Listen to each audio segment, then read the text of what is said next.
Hi, I'm Bill Dotson, owner here at Shires Coloniale Distillery in Williamsburg, Virginia. Welcome. Tonight we're having a panel discussion on the origins of distilled spirits in America. The specific spirit that we'll be talking about tonight is our new release, Jamestowne 1608. It's a reproduction of what might be known as the first distilled spirits, or aquavit, that was brought here to America. You now know it as single malt. So welcome the panelists tonight and have a good time. I'm Dave Givens, and I'm the Director of Archaeology at the Jamestown Rediscovery Foundation on Jamestown Island. And we have been very interested in brewing and 17th century brewing and chemistry. I'm Bill Dotson. I'm owner here at Shires Coloniale Distillery. Our reason for being is to recreate America's first distilled spirits. I'm Steve Bayshore, and I'm in charge of Mount Vernon Distillery in Gristmill, and I'm the head distiller. Good to be with you again. And I'm Blythe Straub. I'm senior curator at the Jamestown Settlement Museum of the Jamestown Yorktown Foundation. But for 21 years, I was senior curator for the archaeological project. My focus is really on the material culture, so that's really what I focus in on. Thank you all so much for sharing. Just to give you all an idea, I'm going to read a little blurb about our Jamestown 1608 and where it came from. On August 29th, 2020, Shires Coloniale Distillery released Jamestown 1608, the first edition of its period spirits line and recreation of the first spirit brought to America. This spirit is a grain-based single malt whiskey and is the pride and joy of Shires and their partner Jamestown Rediscovery. 1608 was handcrafted using applied archaeology and colonial period ingredients. The 1608 project took off after the team at Jamestown Rediscovery unearthed the first water to be found at the James Fort well since the time of Jamestown settlers, along with the remnants of glass stills used to distill spirits. This discovery led to a remarkable opportunity, the chance to recreate America's original spirit. Several broken replica stills later, the Shires team attempted to create the old way of distillation. Water, grains, methods, and packaging all played a key role in the production of this colonial spirit. Now for our jumping into our questions portion. I wanted to start off with asking Bill if you would give us a little idea of what Shires does and our mission here in Williamsburg. Our mission here is to recreate America's first distilled spirits. Rum, gin, bourbon, and single malt. Back then it was known as aquavit. And this is our first release of that attempt at doing that. We call it Jamestown 1608. We're going to be discussing how the pieces and parts that all went into that with our panel tonight.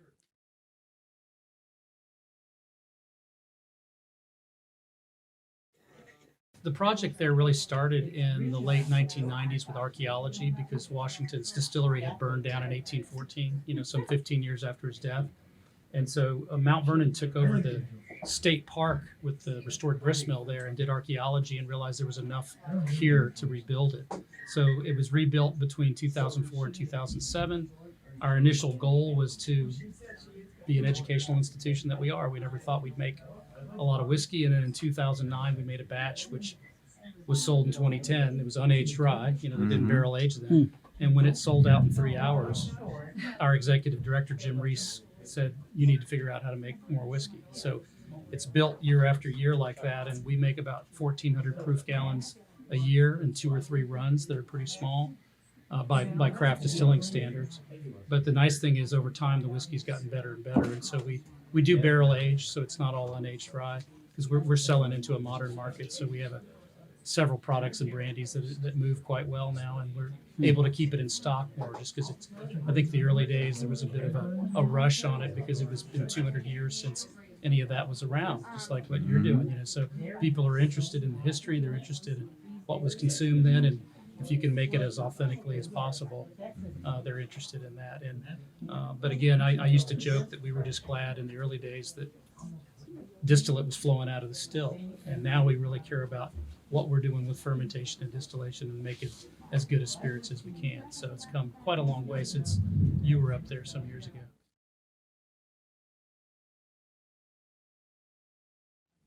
The ingredients that we thought were important that went into it was having some of the original water that the colonists had at the time.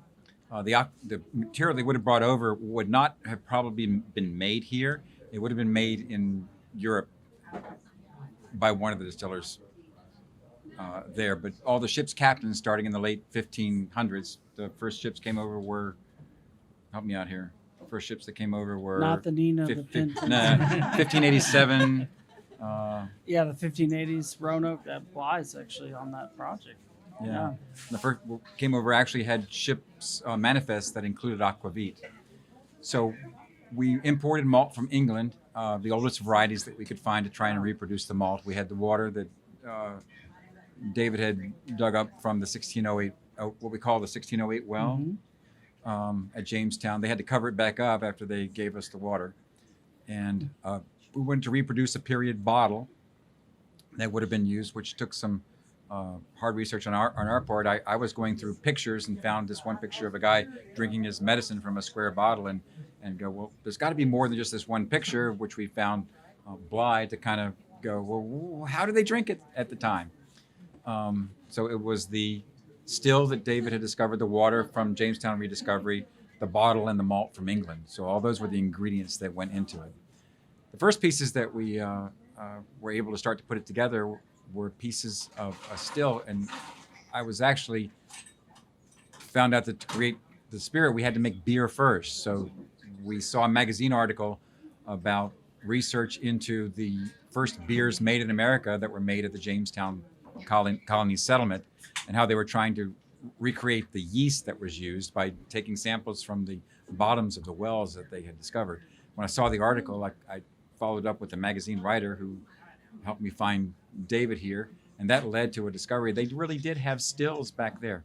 We're not sure that they used these stills to make liquor in the colonies that they had here. They were more used for research into metallurgy. Searching for gold. Yeah. Right. But the same stills were used back in England to actually make distilled spirits, and it was spirits at this time weren't commercially made. They were just beginning to hit the commercial market. So one of the ways they were producing it commercially was to stack these glass stills on big pyramids to try and brew enough to make it at the time. Copper stills at the time were not considered usable for drinkable alcohol because people were being poisoned, and we aren't sure yet from the research whether it was poisoned from a lead in the copper stills that they were afraid of, or whether it was from the lack of knowledge of removing the heads from the methanol and the acetone from it at the time. And we're still trying to research that and discover why they didn't use the copper stills until later on.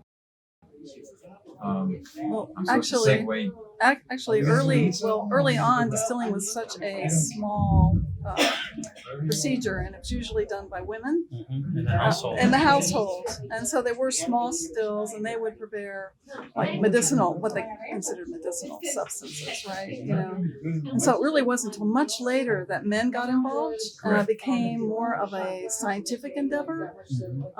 They got commercial. commercial, and they were supplying the army during the Revolutionary War. That really bolstered, I think, the whole production of distilled spirits. So in the beginning, so what you've done is really a woman's task in the early 17th century. I'm comfortable with my feminine side if it requires being involved with distilled spirits. In fact, you know, I'm very happy with it. once they started bringing in women, you know, in the 1620s, and they increased the whole health of the colony. And a lot of it was probably because The women could make the whiskey. they were making the whiskey. And they had the medicine to keep everybody doing well. So what did you happen to find? Because I don't know about this, about that water. You obviously probably tested that. What can you say about the water? Yeah, I mean, Because it's there's lots of rumors about it being poisonous in the colonists. I understand they're not true. The problem with all of Jamestown and its history is it's been generalized, and it's far more detailed, right? All history is usually that way. And when we started looking at the well water, the water table out there, it was with the College of William and Mary, Greg Hancock, and it was a couple different reasons, because the colonists were dying of all these things they described. And initially, folks thought the Spanish were trying to poison the colonists, right? And it's like, of course, that wasn't the case. And we're on a saltwater aquifer at Jamestown, like the Outer Banks, right? And what happens is the meteoric water falls, rainwater, and then it's displaced by the salt water. And then when the colonists are punching into that, after a while, they start drinking salt water, which what happens. And so the second component to that is, when you read the descriptions, is dysentery, that kind of, they're having issues. And what we found through the study is that, warm-blooded animals, if they're defecating on the ground, or the colonists are, that gets into the water table immediately. Like after a rain, it just gets right in. E. coli, a couple parts per billion is not acceptable by any standard. So that's what we were seeing. And so that kind of gave us the idea. A lot of people have joked that, brewing with Jamestown water could kill people. But as we all know, in the brewing process, that's not a problem. I mean, literally, they described taking water out of the Thames when dead bodies would be floating by. So that wouldn't really have been the issue. The issue then became, what is the profile, right? Because the profile actually is, I don't need to be telling you guys this, but it actually gives you the flavor. And it turned out it was pretty good. Actually, a little bit of salt, like the Tyne River in England, the Epsom salt in there. It's actually perfect for what we're thinking about. So we did excavate John Smith's well, the well of 1689, and then a potential earlier well. And I had recovered water in there, thinking that it would be pretty cool that you could drink history. And our endeavors with Hardywood Brewery in Richmond they wanted to brew thousands of gallons, and so that it was more for them, and that in our project it was more of the profile. But when we met Bill, he was willing to use that water, and so with the 08 liquor, you're really drinking back to 1608, technically. Taste of history. Yeah, a little taste of history. And a lot of that theory, modern day theory about arsenic in the well or whatever, actually comes from the fact that the forensic anthropologist Douglas Owsley, who was testing the skeletons that have been found, did find arsenic in the bone, but it's naturally occurring in our soils, in the soil of Jamestown. So it's not like it was put in the well. Everybody has some arsenic. Yeah, it comes from decaying vegetative material. Yeah, in this so entire swamp. It's natural. That theory is,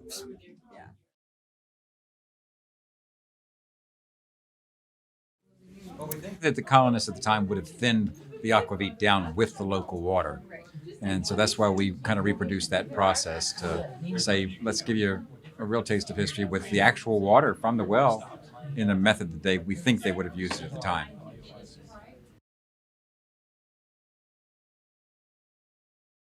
well, for transatlantic voyages, the most common thing were the cases of square bottles, and they're called case bottles. They're glass, and that was what we tried to work out for the container. It was very difficult trying to meet modern day expectations of hygiene and whatever, how you would seal it and so forth.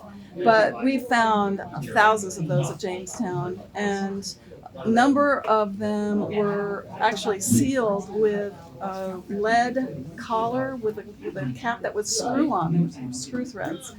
Those have not been found in England, only in the Netherlands. And it's my belief, actually, that all the distilled early spirits are coming from Rotterdam, which is a big area of the distilleries. They're being shipped out, imported to England, and then shipped out with the colonists coming to Jamestown. So the case bottles were a big thing. They would hold the distilled spirits, the gin, whatever, the aquavit, what they call aquavit. Then we also found, thousands of stoneware bottles that are made in Germany.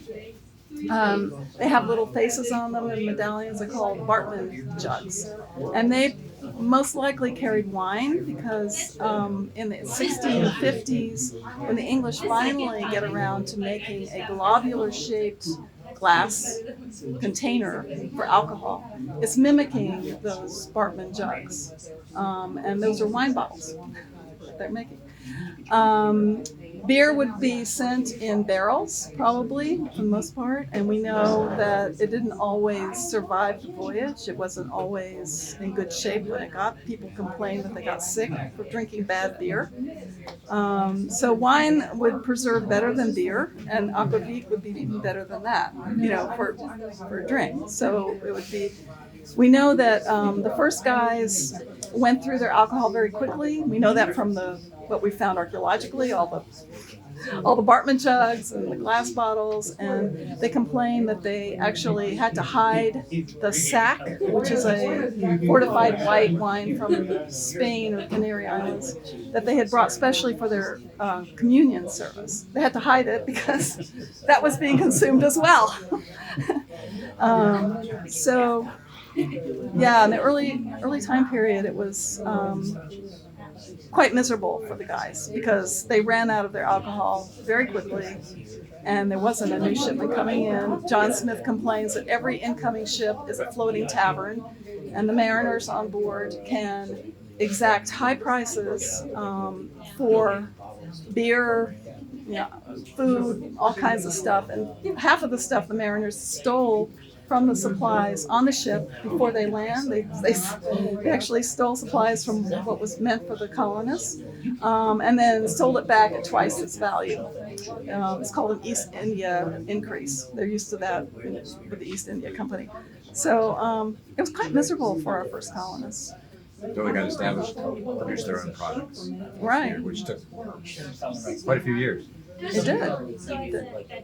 What else was transported in glass back then? I'm just curious about that because in the more modern industry, in the 19th century, the first distillery to really bottle regularly was Old Forester. And if you go through the period of the 1700s, it's those jugs. You see the whiskey jugs, and then just casks.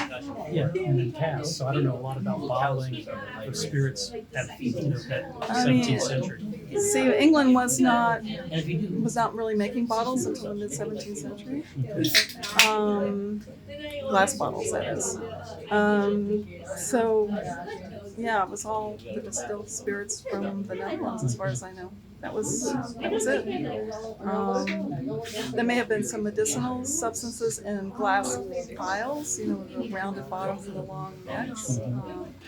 There may have been some of those, but most of the medicinal substances were in earthenware containers, drug jars, called drug jars. Our research, though, took us with the Dutch after that, because a lot of the Dutch came over to the Caribbean islands and became some of the best distillers out there. We believe that that's where some of what we know as rum today came from. Although we know the Spanish were doing it in South America. Prior to that, we don't think it was the exact same methodology.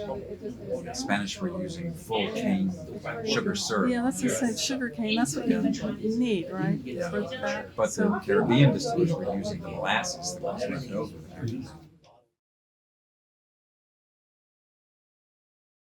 But there's a story about John Smith and the Yeah, it's a very sort of Untouchables kind of story, where he drags these Indians down into a cellar and they have a fire down in the ground and suffocate themselves essentially. And he writes that he brings them back to life using aquavit, the water of life, which is kind of an interesting play on that. But yeah, there's little. For a short time, they pay honor to him as being a semi-demigod. Well, that I don't know, but he certainly thought he.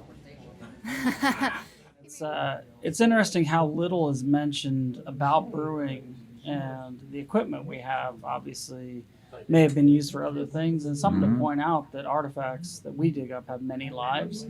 And one of the things that we did find in studies is that oftentimes brewing equipment would then be used for laundry. Mm-hmm. Like they take the kettle and just do the laundry the next day. So They use chamber pots Yeah. to cook meals in and so forth. Yeah, I don't want to read the tasting notes on No, those no, beers and alcohol. no do tasting you notes. remember the chamber pot we dug up at Curl's Neck that had George III's face in the bottom? Yeah. Yeah. No. That was a That's nice one. hilarious. Really? That's Yeah. a good one. That's Yeah. hilarious. Oh, that's cute.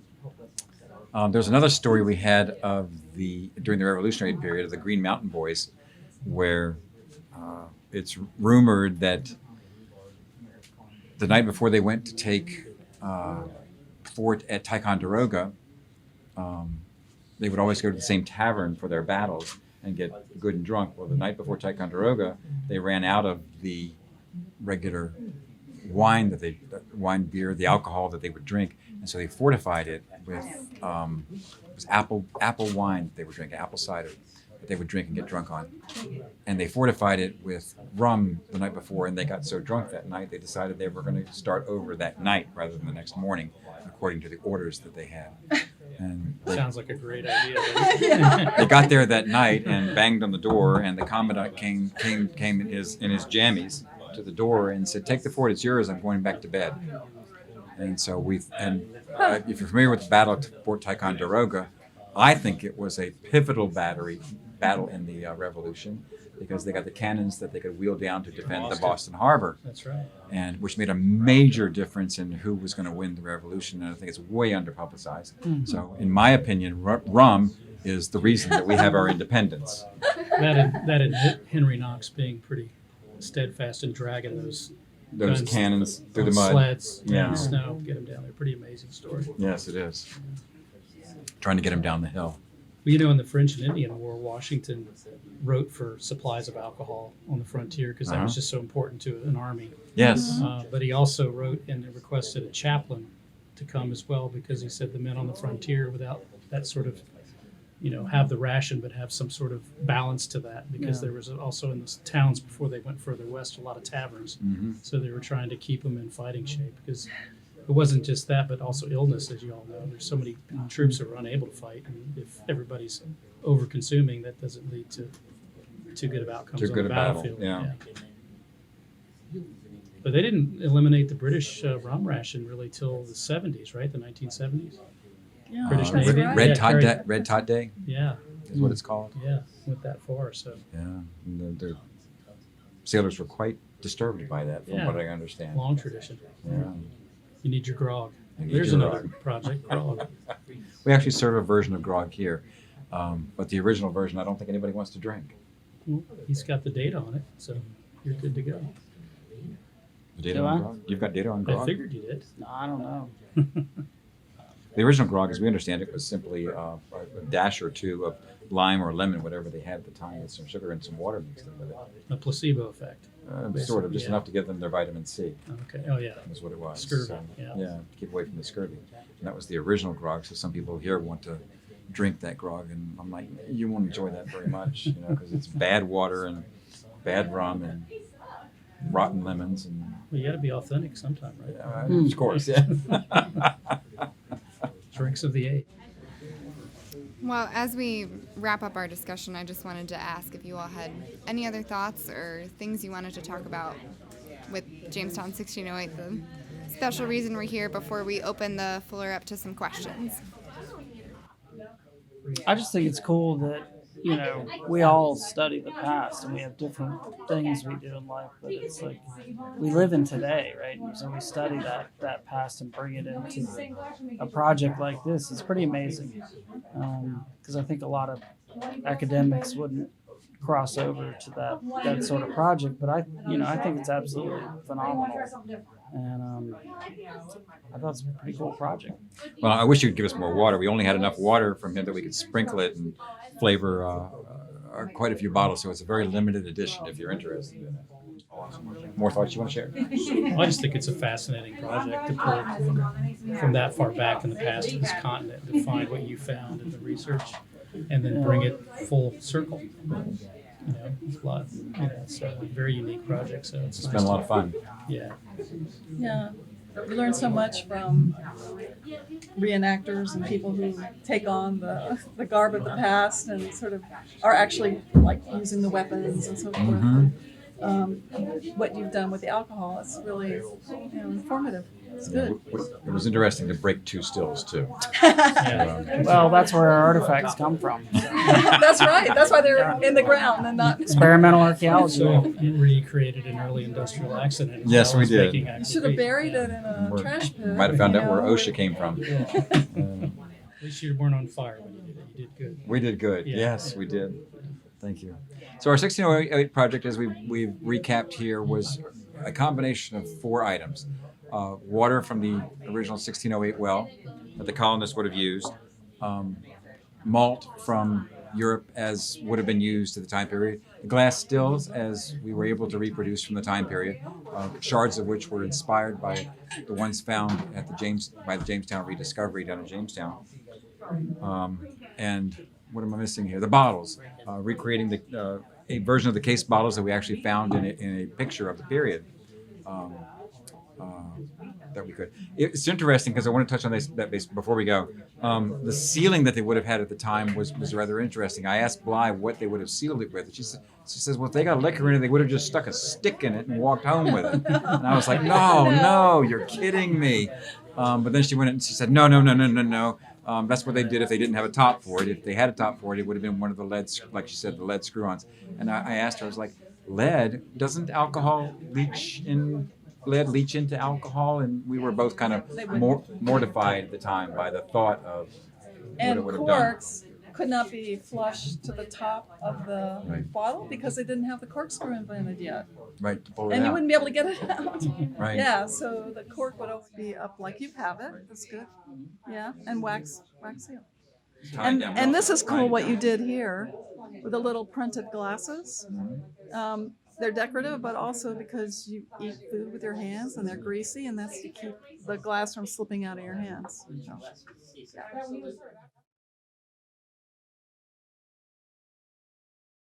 So, America has a lot different flora and fauna than Europe. So do we know much about how they introduced items like corn into American whiskey? Because, corn and whiskey today are, one and the same. So how do they add the new flora, all the stuff that they found, into the brewing process?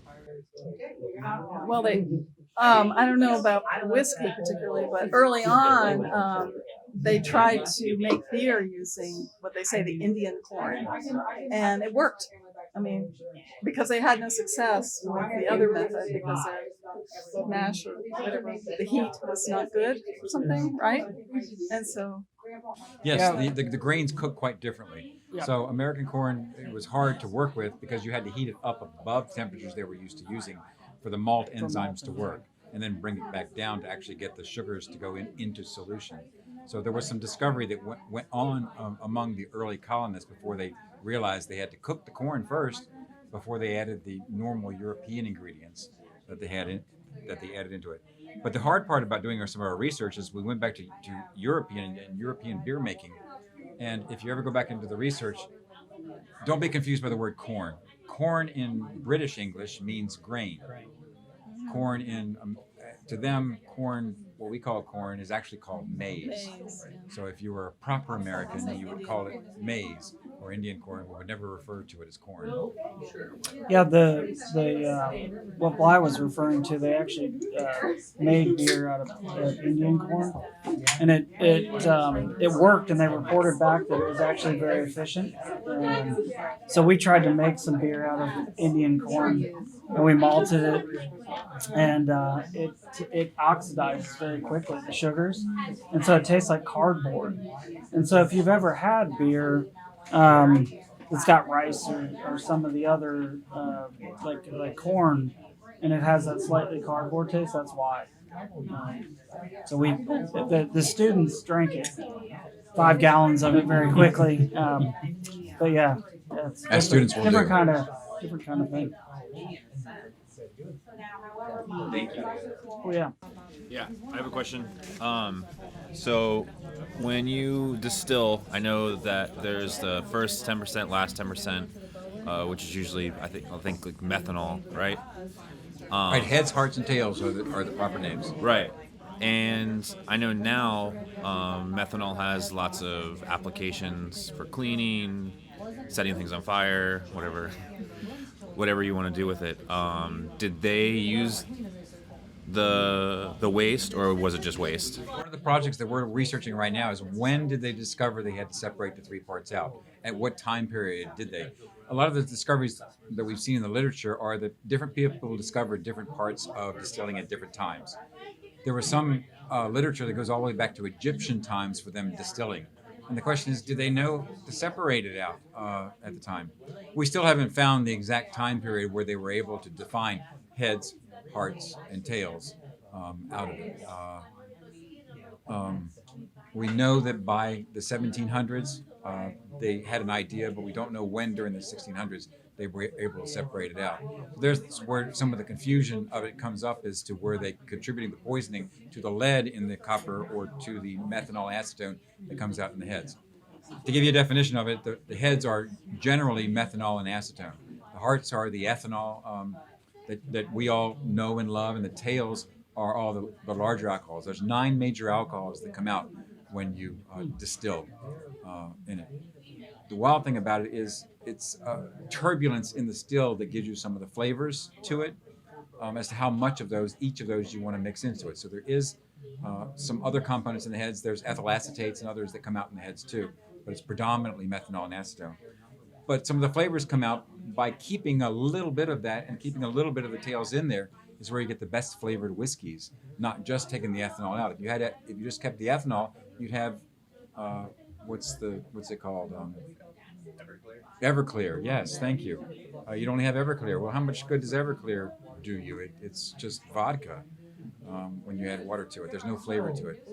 When we go to distill, there's some things about beer, esters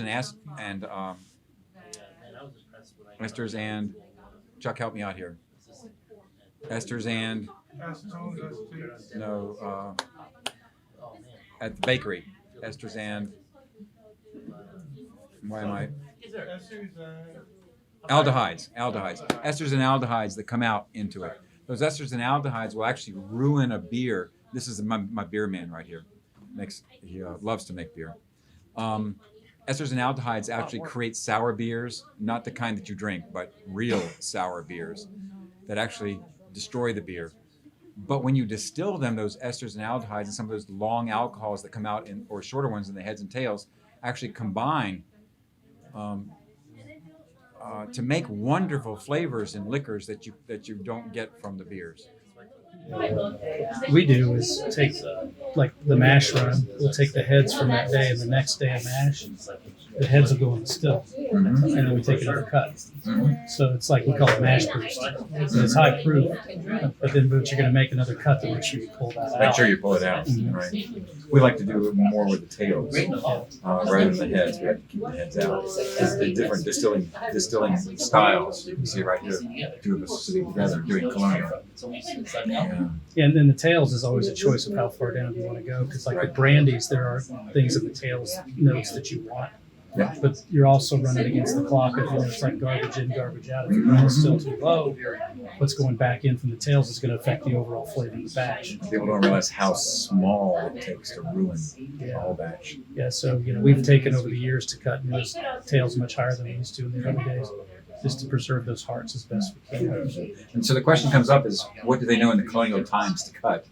And when do they cut it? And it hasn't been revealed in I might have a book I need to send you a PDF, because I think we've come across an English text that may indicate they knew a little more than you give you credit for about that. I think it's 1657. Oh, yeah? Yeah. I thought it was the 1700s. Good. Yeah, Let's go into that. Yeah, it's fascinating how much they did know. We don't give them enough credit oftentimes, even about safety. One funny story in one of these texts is that this one large distillery, it says, if there's an accident, you take good care of the men that are running the stills, and that kind of refers to the other workers as somewhat expendable. Guys that can run your alembic, you take care of. So it's just, think about industrial safety in 1660s, different story. And it also says never leave your still. And I used that one time a few batches ago because I had some staff. They're all great, but one or two would just leave their still and walk outside to do something. So I just pulled the old book out.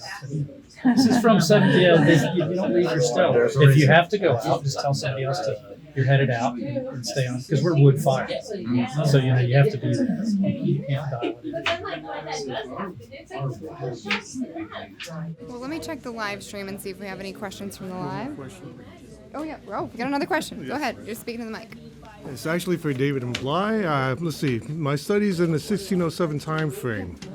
The people who came in on the first ships, there was one barber and there were two surgeons. Now, wouldn't possibly any of those be actually distillers? Bly mentioned it earlier about the women brewing, and that's absolutely true, and processing food, animals.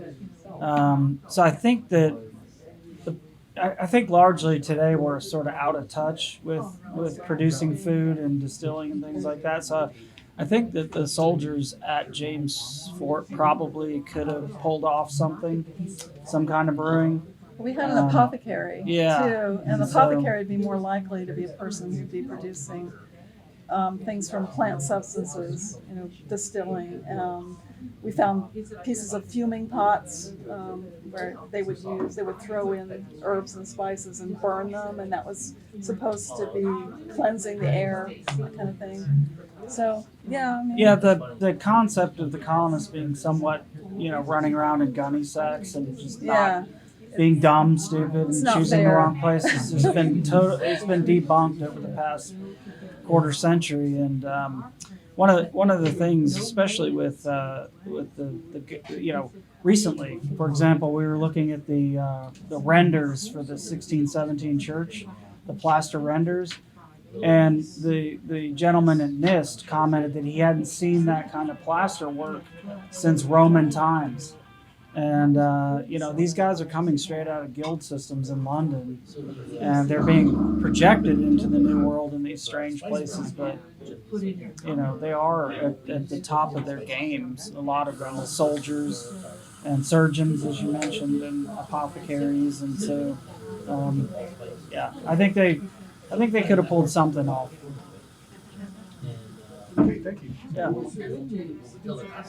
Well, thank you all so much for joining us. We really appreciate having you out. It's really special to have this special group of people in one room together. So thank you for your time, and we appreciate all of your thoughts and sharing.